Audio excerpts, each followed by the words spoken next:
We discuss some comments made by AJ Hinch, and we also discuss ESPN's top 100 prospects, which has a lot of Detroit Tigers in it. All today on Locked On Tigers. You are Locked On Tigers, your daily Detroit Tigers podcast. Part of the Locked On Podcast Network, your team every day.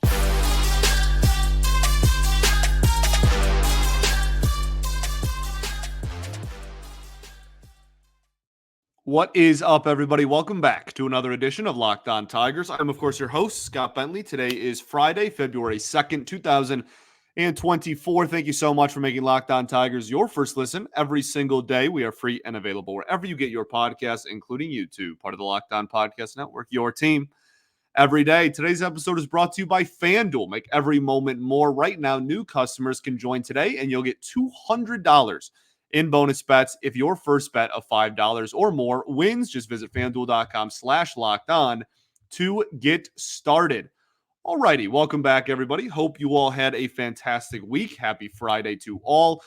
Sending you off into the weekend with, I was going to say a little bit of a shorter show, but I think every single time in my soon-to-be 3 years, my 2.5 years as host of this show, I have said that an episode was going to be shorter. It's ended up being absurdly long. So we're not going to put that out into the world, and we're going to try to actually keep it in the timetable that I have in my mind. Okay, so we'll see how that works.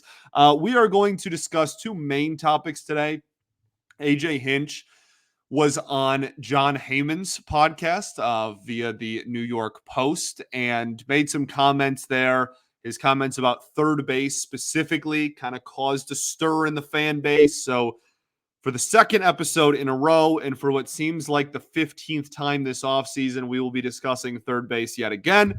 And then we are also going to talk about ESPN's top 100 prospect rankings that came out, and 6 Detroit Tigers are in the ESPN top 100 by Kylie McDaniel.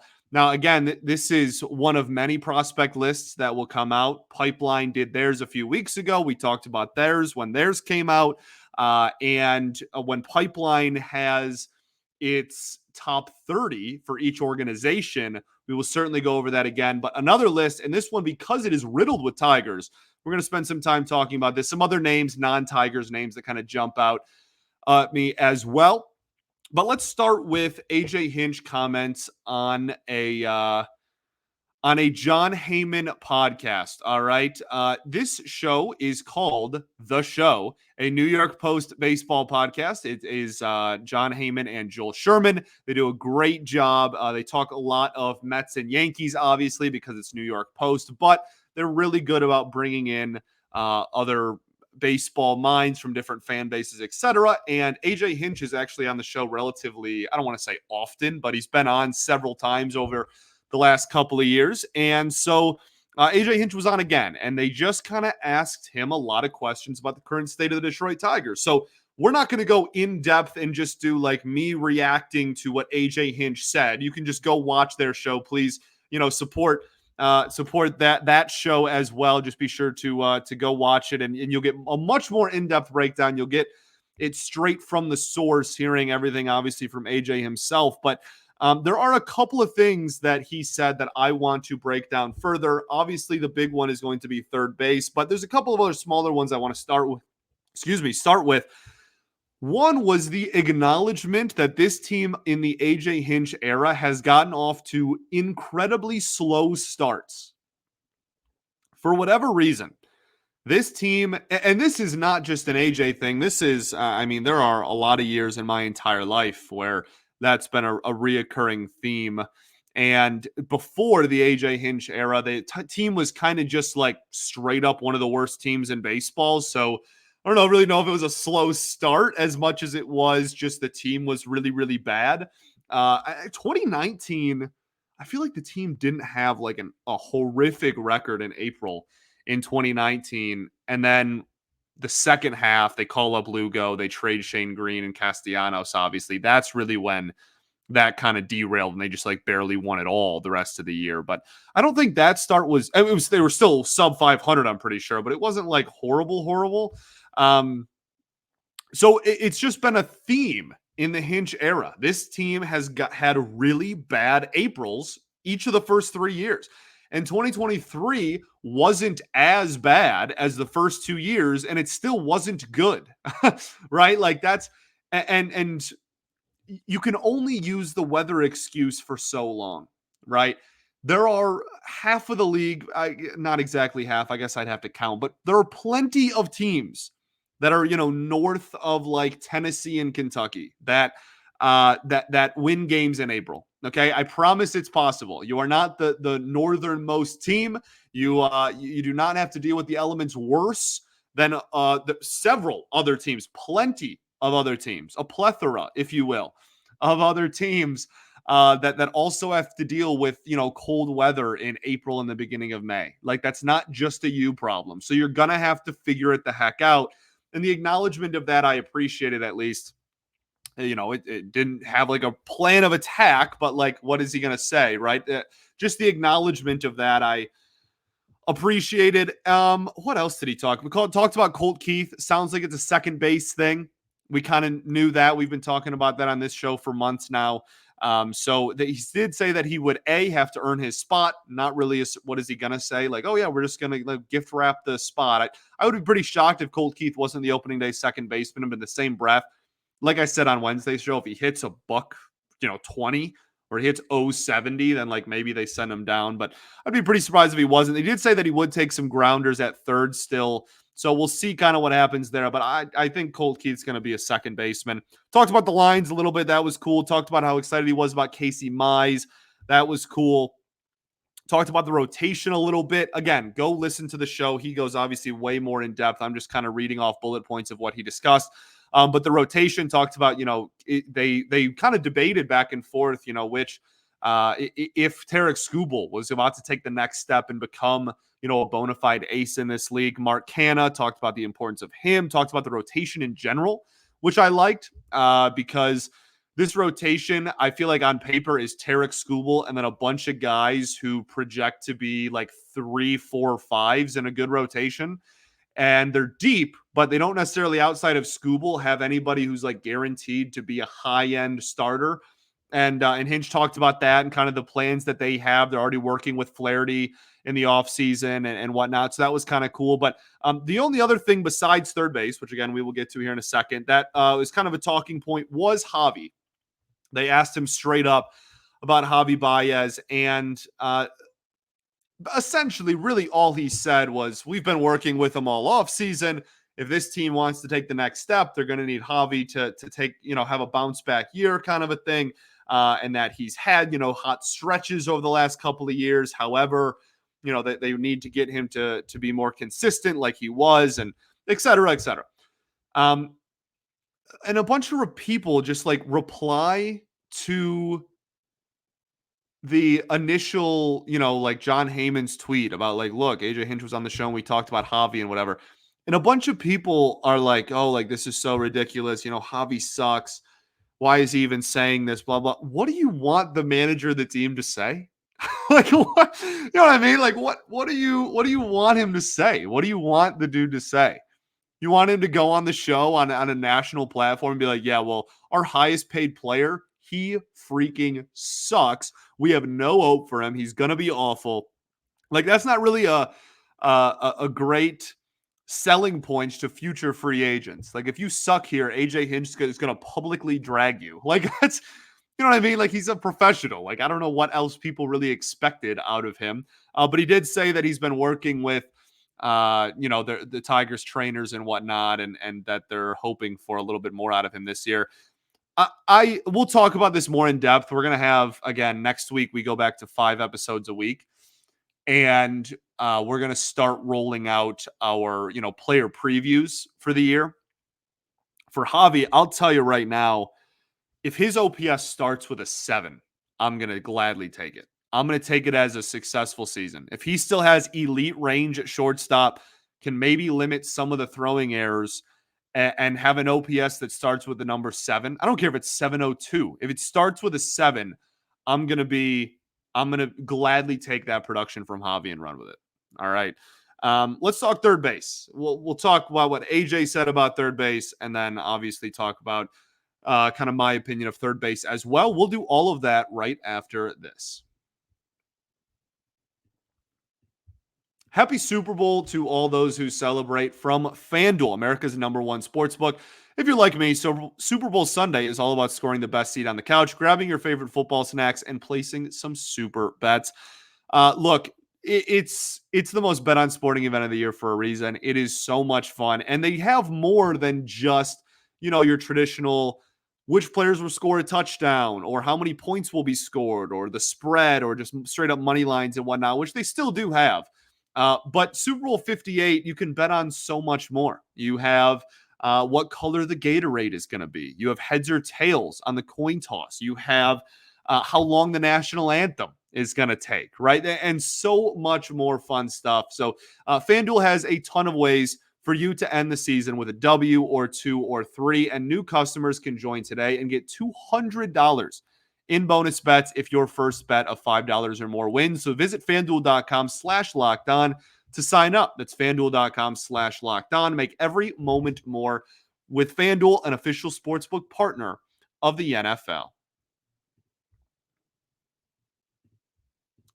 All right, everybody, welcome back here. Segment 2 of Locked On Tigers. Appreciate y'all for tuning in, making us your first listen every single day. Shout out to the everydayers that do tune in every day. We will be back on Monday, kicking off. Again, we will be back to 5 episodes a week.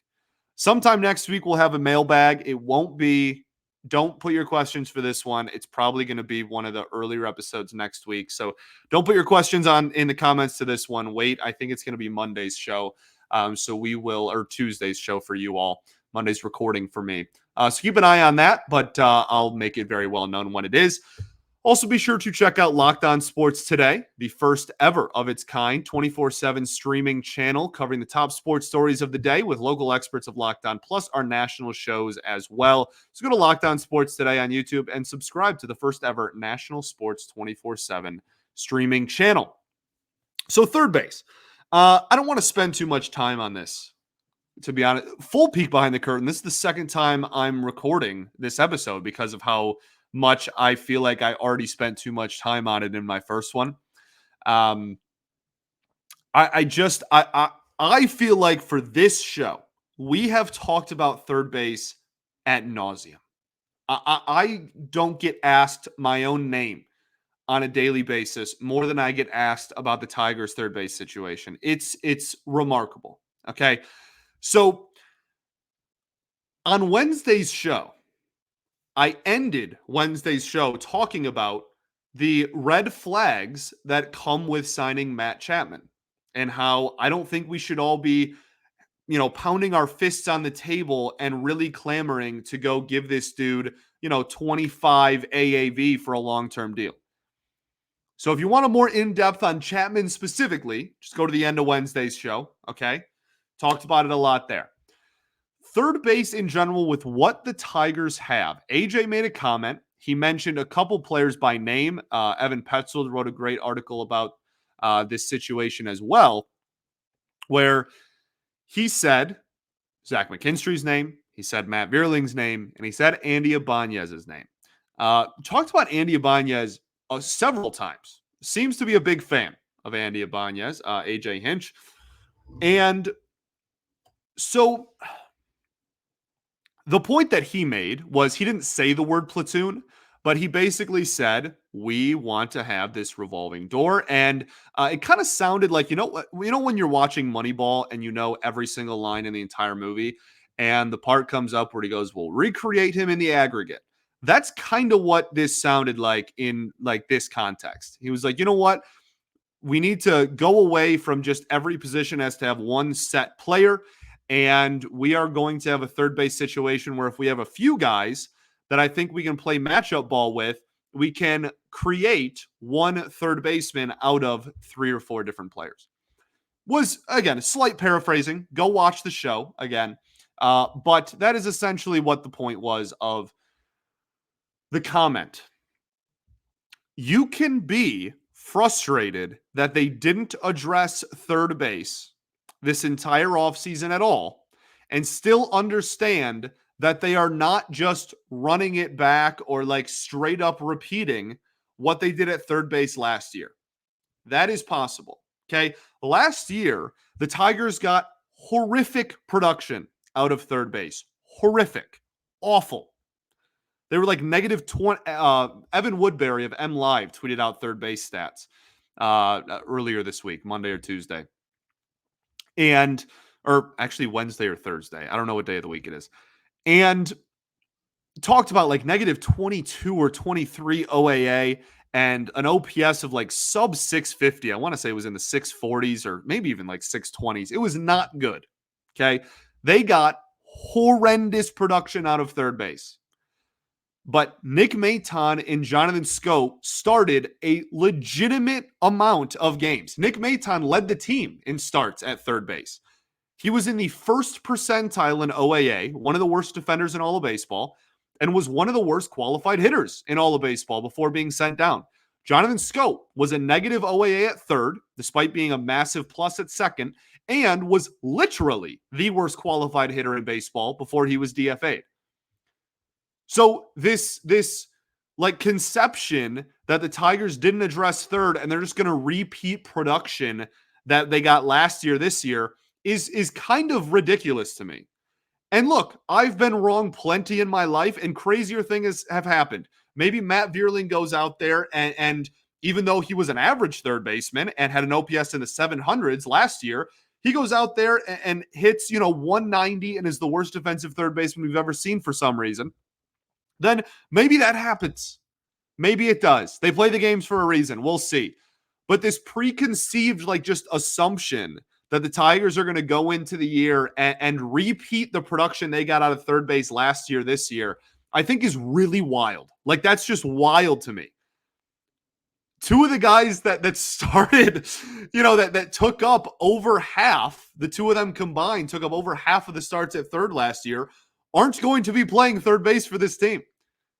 At least not consistently. Jonathan Schoop certainly isn't, obviously. And Nick Maton, I don't think is going to be on the opening day roster. So my point is, how I started this rant is how I'll finish it as well. My point is, both can be true. You can be very frustrated like I am. I am just as frustrated as everybody else that third base was not addressed at all. That is ridiculous to me after the year you had last year. I think that's preposterous. Okay. I wanted a trade. I'm not in love with Chapman. I wasn't in love with a Jamer reunion. I didn't really like any of the other free agents at third. That's all true. Okay. I think you were on a tee. You had a perfect opportunity to make some trades happen and use some creativity to bring in some sort of other option externally at third base. But they're not rolling into 2024 with Nick Maton and Jonathan Schoop at third either. Okay. So both can be true. You can acknowledge it's better than it was while also still being frustrated that we didn't bring in any new faces. Okay. I promise it's true because that's how I feel. Okay. Great.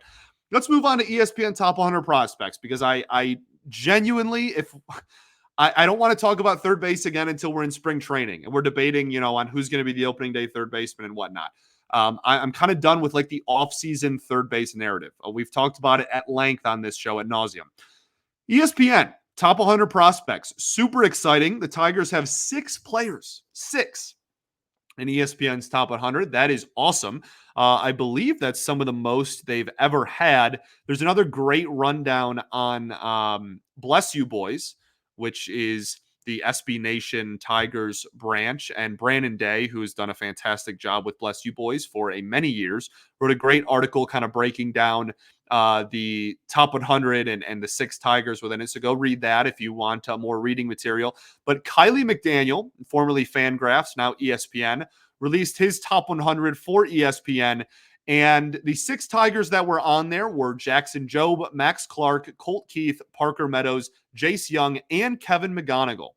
And there's some interesting names in there that I really want to talk about. And it's really exciting. 6 in the top 100 is awesome. You had 1, 2, 3, 4 in the top 50, which, again, awesome. 1 in the top 10 being Jackson Jobe, 2 in the top 20, Jobe and Clark. you're really kind of scattered all throughout this list, and that's something that we haven't really been used to in years past. So let's talk about it a little bit more, and then we'll end the show by just kind of riffing about some other notable prospects that aren't in the Tigers organization that are on this list and kind of their ranking as well. We will do all of that right after this.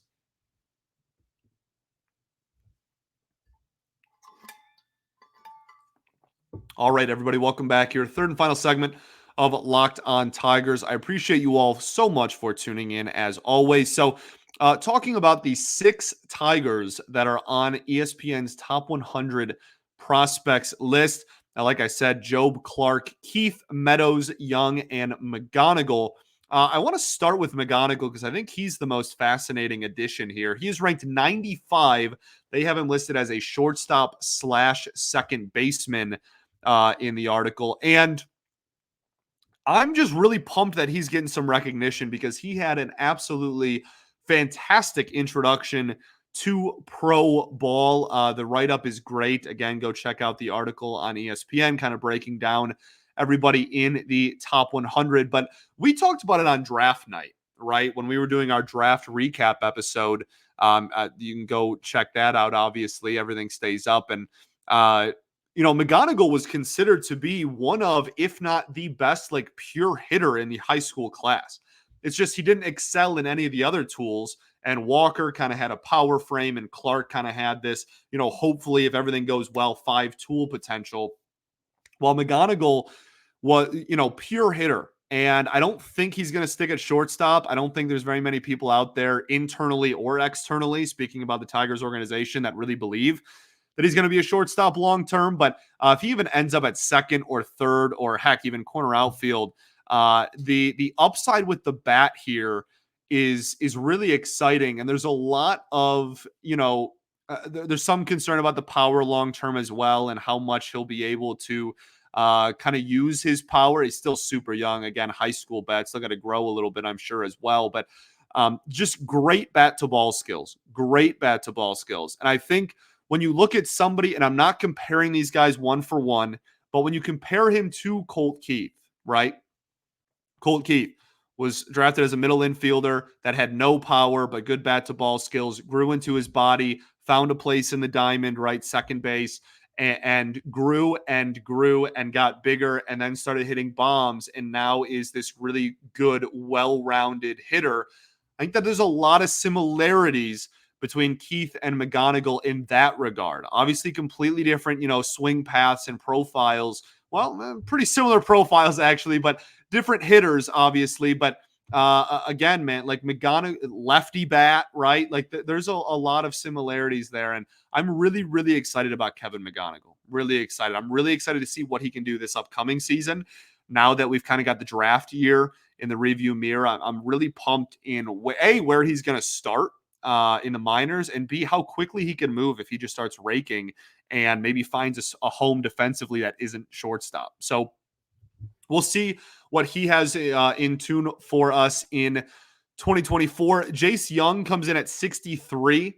I think that there's still the returns on Jace Young are kind of spread across the board, right? He had a fantastic season, but there's still some clear things that he needs to work on at the plate. And there's still like a lot of question marks about where he lands long-term defensively. Obviously, third base is what we're all hoping for, because there's a hole, as we talked about in segment 2, at third base in this organization at the major league level right now. So that would be best case scenarios. He's just a really good defensive third baseman, or at least solid enough to justify the offense. And he's just the third baseman going forward. But there's still some things that you want to see improved from him offensively as well. Obviously, had a big power surge, but there's some splits that maybe you could get a little more well-rounded, as well as, goodness, some areas in the strike zone, elevated heat, etc., that you want to see him maybe turn on a little bit more. But really, really encouraging year, and really needed to have an encouraging year after how much, I don't want to say a down year, but like his draft year was somewhat underwhelming, and I'm sure he'd tell you the same thing. So him just kind of reminding everybody, hey, I was a first round pick that kind of dominated collegiate baseball. Like I deserve all of this hype, and him playing his way, legitimately playing his way back into those top 100 lists is awesome. So obviously Jace Young is going to be one of the more talked about players, not only in spring training, but really in the first half of the year. He might be the most talked about minor leaguer in the first half of the season, because there's a belief there that if he looks solid at third and he's hitting well enough, July, August come around, post trade deadline, especially if you're not getting good enough production out of the Ibanez, McKinstry, Vierling trio that you want to see out of third, that you got to turn your eyes to Jace Young, maybe. All right. Then you get Parker Meadows at 45. Don't have too much else to say about Parker. I've made it very clear I'm a big fan of his. He doesn't have to hit really even that well to be a 3-win player because of how well he runs the bases and how much of a great defender he is and has the potential to be. If this dude does play elite defense and even has an OPS over 700, he is going to put up crazy value numbers and really have a really good WAR, and is going to be, I think, a fan favorite very, very quickly. So obviously Parker Meadows is going to lose his prospect status, assuming that he's the opening day center fielder, which unless he hits, similar conversation to Colt Keith, unless Parker Meadows goes out there and just struggles mightily in spring training, I'm going to go under the assumption that he is going to be the opening day center fielder for this baseball team. So kind of fun. Colt Keith, we talked about a lot this week. Don't have too much else to add there. He's at 40. Then you have your top two. Number 15 in the top 100, Max Clark, and number 10, Jackson Jobe. Obviously very excited about Clark. Good to kind of see him just put the draft year behind him, get out of rookie ball. Struggled probably for the first time in his entire life in the batter's box when he left rookie ball. And I'm really excited to see what he can do this upcoming season. Just kind of, full off season of work, full off season of Tigers, resources. Just go out there, start off in A-ball, and just see what happens. I'm very, very excited about Clark. And then Jackson Jobe, a top 10 prospect in baseball. Unbelievably exciting stuff. Obviously had a fantastic year. Fantastic. I bring it up all the time, but this dude barely walked anyone last season while keeping the strikeout rate high and introducing the cutter, inducing weak contact. The spin is incredible. This dude has major league stuff now. That's like, I don't like saying this often, but I think that's pretty objective. He legitimately has major league caliber pure stuff right now.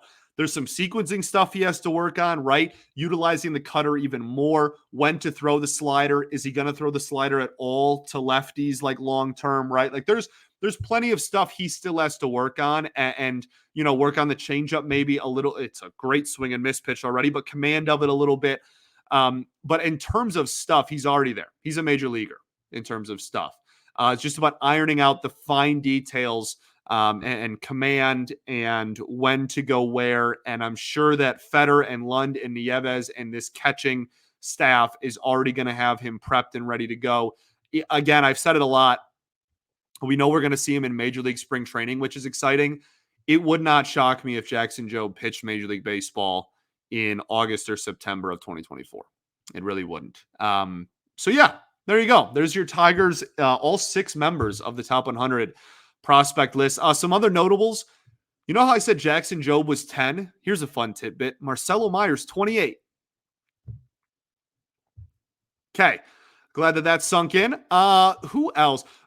Somebody else that I am a massive fan of, and a buddy of mine is also, he's like the ringleader of his fan club. I'm trying to find out where he was ranked. Maybe it was a little bit lower. Sorry, this is great radio, obviously. Oh, I also love Termarr Johnson. This isn't who I was talking about, but he comes in at 34 for the Pirates. Was a huge fan of his on draft night. And so seeing him kind of comfortably still at only 19 years old in the top 40 was cool. This is who I was looking for. Matt Shaw, second baseman for the Chicago Cubs. Like I said, good friend of mine, is a very, very big fan of his. And he's done nothing but impress and looks to be a really, really good defender. Has raked so far as a professional as well. Crushed the Cape Cod League, etc. Just an athletic kind of baseball build. Really, really excited to see what Matt Shaw does this upcoming season as well. Only 2 spots behind Colt Keith, again, who comes in at 40.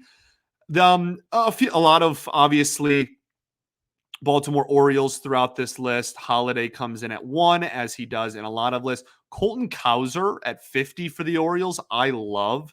Lefty, incredible eye, showed some power last year. Athlete, I really like his build. He's like the prototype. Draw walks, hit homers, run fast. And I really like him a lot. So I'm kind of have my eyes on him as well. Harry Ford, that's kind of a cheat. I love all catchers just wholeheartedly with every ounce of my being. So that's like kind of not even fair. But he's obviously another one. Probably the biggest catcher on this list that I'm really interested in is Ethan Salas for the Padres. If you have your ear to the ground in prospect circles at all, you're aware of Salas. Lefty bat that throws right. He is 17 right now. Not 18. He's 17 and already playing like beyond rookie ball. I think he got called up to Double-A. I'm pretty sure he played Double-A baseball for the Padres this past year. Got a fat international signing bonus when they signed him at like 15 years old. And yeah, he is at 16 years old, they say in the article here, hit 22% above league average at 16 years old in low single A. Lefty bat on top of that. Again, great full breakdown in here by ESPN.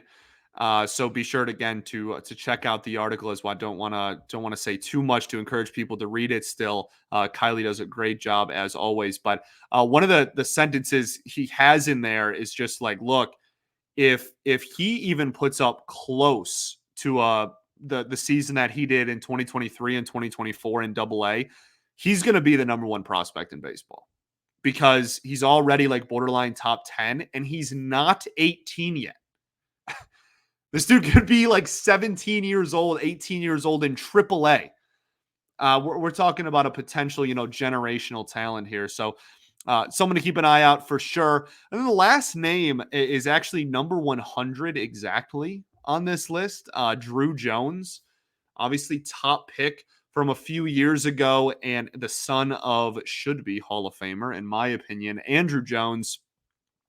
And has slid all the way down to 100. Again, like was considered the number one prospect in baseball for a few weeks and months there, but has just really been just pounded by the injury bug and still has the frame. Still really excited about him. Hopefully that he can hoping he can stay healthy, man. I'm just really, for this kid's sake, just hoping that he can stay healthy, put together a good season, kind of reprove to why there was a lot of excitement about him. 5-tool potential was what all we heard about him. I feel so bad for the kid who just grades out as like 60 to 70 grade in like every tool. 70 runner, 70 defender, 70 arm, like a great hitter. Like just it really is, not only do I feel bad for him, but also just a disservice to baseball that he just hasn't been able to stay on the field much. So hoping for a good year from Drew Jones, just because I like baseball and I'm a fan of the sport and want to see talent flourish. So we will see what happens there. All right. Thanks for making Locked On Tigers your first listen every day. Shout out to the everydayers that do tune in every day. We will be back on Monday as we return back to 5 episodes a week, baby. Baseball's in the air. Peace and love. Going to therapy's dope. I'll catch you all then. Go Tigers.